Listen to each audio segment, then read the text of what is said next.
Président de la République durant la campagne présidentielle, on s'en souvient. Bonsoir Patrick Le Yarrick.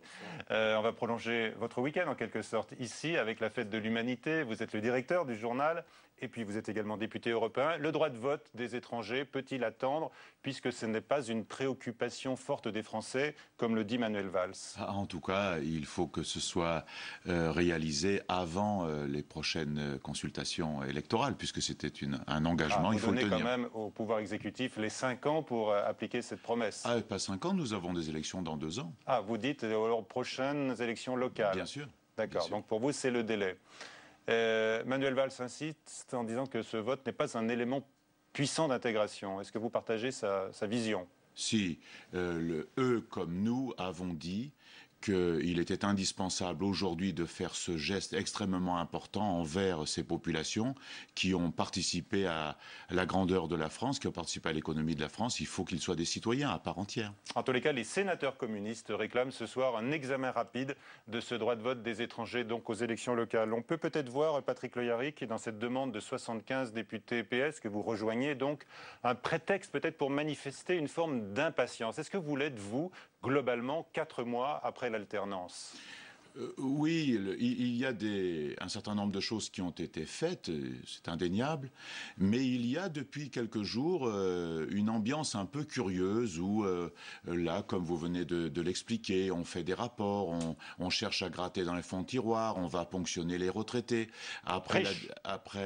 Riches, oui, mais je vois que sur la contribution sociale généralisée, c'est tout le monde. Je vois que sur ceux qui payent des impôts, ce sera tout le monde.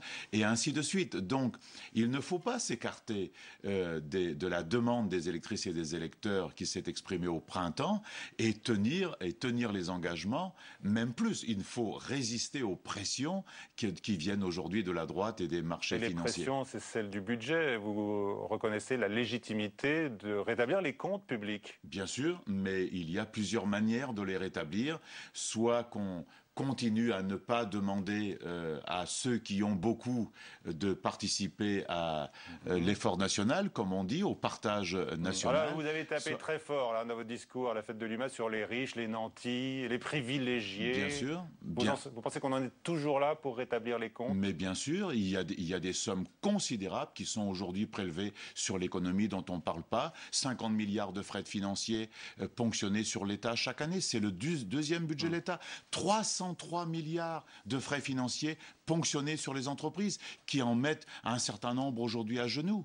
Donc c'est de ce côté-là qu'il faut chercher, c'est cela qu'il faut rééquilibrer. Autre grand dossier sur lequel d'ailleurs le Premier ministre lui-même, c'est assez exceptionnel, s'exprimera mercredi matin devant la presse après le Conseil des ministres, donc le vote sur le traité européen. Est-ce qu'il peut encore vous convaincre de voter pour? Mais moi, je suis resté sur une déclaration qu'il a faite au mois de février dernier, sur son blog, où il a dit exactement que c'était un carcan d'austérité qui nous imposerait les mêmes remèdes qui étaient imposés à la Grèce. Mais j'en suis resté là. Depuis, François Hollande a œuvré, dit-on, positivement pour la croissance. Mais on ne peut pas dire d'un côté, j'ai fait un grand texte sur la croissance à Bruxelles, et puis dire ici, nous n'avons pas de croissance, donc il faut que vous regardiez, vous ouvriez vos porte-monnaies. Il y a quelque chose qui ne va pas de ce côté-là. Donc, moi, ce que je souhaite, c'est que sa proposition numéro 11, qu'il la tienne et qu'il dise oui, je n'ai pas pu renégocier le traité encore aujourd'hui, créons les conditions d'un rapport de force nouveau pour que je puisse aller au Conseil européen pour tenter de le renégocier. Et ceci passe... Mais ça n'est plus possible. Vous savez que le texte a déjà été ratifié par un certain nombre de pays. Par un certain nombre de pays. Donc ça n'est plus possible. Si, c'est encore possible. Il faut 12 pays. Le texte lui-même, c'est 12 pays. Dès lors et la France... Ce n'est pas rien, puisqu'on sait que ceci a été négocié ensemble par Mme Merkel et M. Sarkozy. Il y a une longue histoire derrière cela. Donc, il faut aujourd'hui, parce que ça affecte nos principes constitutionnels, il faut aujourd'hui que le peuple puisse s'exprimer et qu'il soit consulté par référendum. Pas de référendum, hein. Le Conseil constitutionnel a dit qu'il n'y avait pas de transfert de souveraineté. Donc là, le dossier est tranché également. Là, de ce côté-là, Patrick Le Yarrick. Il a fait une petite astuce juridique. Parce que le traité il va au-delà des traités de Maastricht et de Lisbonne en matière de réduction des déficits publics, puisqu'il demande 0,5% au lieu de 3%. Et secondement, on utilise un petit artifice qui dit, d'un côté, dans le texte, dans l'article 3, qu'il faut des dispositions de préférence constitutionnelle. Et au bout du bout de la phrase, c'est très vague en disant ou de toute autre façon. Une question, Mickaël. C'est comme ça qu'on aboutit à la loi organique. Patrick Le-Yarrick, on a l'impression que vous jouez sur cette idée du référendum pour essayer d'exister encore, le Parti communiste, où on se trouve. Oh, nous n'avons malheureusement pas besoin de cela pour exister. Heureusement, vous voulez dire. Quand il y a 16 millions de personnes qui terminent la fin de mois à 10 € près, quand il y a tant d'inégalités, vous savez, il n'y a pas besoin de ça. Le problème n'est pas notre existence. Le problème, c'est l'intérêt général et le fait que les gens vont voir, oui ou non, avec la gauche, majoritaire ici dans cette maison du Sénat, majoritaire à l'Assemblée nationale et avec un gouvernement écologiste et socialiste, respecte les engagements qu'il a pris. Pour vous, l'euro est-il irréversible? C'est peut-être irrésistible, je ne sais pas. Irréversible, oui, plutôt, je crois plutôt. Donc il faut accepter quand même des règles d'harmonisation budgétaire. Mais bien sûr, mais harmonisons les fiscalités. Et harmonisons la fiscalité du capital sur la fiscalité du travail.